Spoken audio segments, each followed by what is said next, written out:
After the Civil War, the United States faced the need for a larger peacetime military to occupy the South and protect settlers on the western frontier.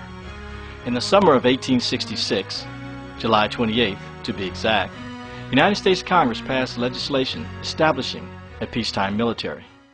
Before the legislation was passed, a hotly debated issue concerned the inclusion of African Americans in the regular Army. Some politicians made the then radical suggestion that the Army fully integrate African Americans into its ranks. Other politicians wanted the Army to remain white only. They eventually agreed to maintain the status quo and continue placing African American recruits in segregated units. A provision of the 1866 legislation created 6 regiments of African American troops, 4 infantry and 2 cavalry of approximately 1,000 men each. In August 1866, the 9th and 10th Cavalries were organized. The 9th Cavalry was in Greenville, Louisiana, with most of the original recruits from nearby New Orleans, Louisiana, and Louisville, Kentucky. The 10th Cavalry was at Fort Leavenworth, Kansas. Many of the recruits in both units were freed slaves from the North.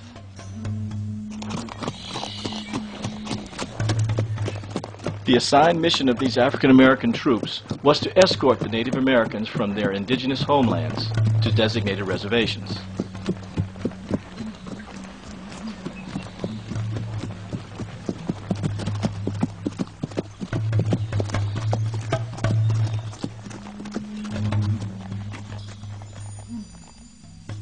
The nickname Buffalo Soldier was bestowed on the troops by the Native Americans as a testament to their valor in battle.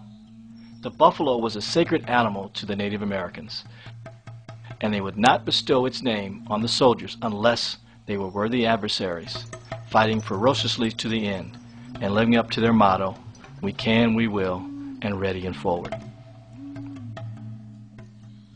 The proud acceptance of the name Buffalo Soldier by the African American soldiers was a badge of honor and pride for the troops.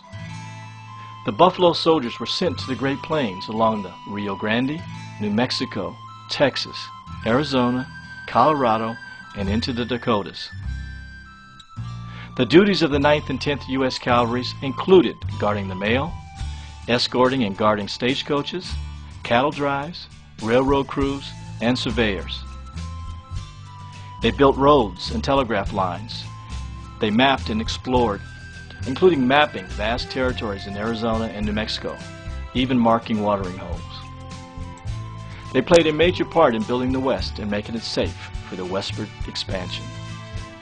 In July 1885, the 10th Cavalry moved west into Arizona. After arriving, troops of the regiment were dispersed throughout the area to cover as much territory as possible. These troops were stationed at Whipple Barracks, Fort Grant, Fort Thomas, and Fort Apache. In 1913, the 10th Cavalry Buffalo Soldiers were sent to Fort Huachuca and remained there for almost 20 years.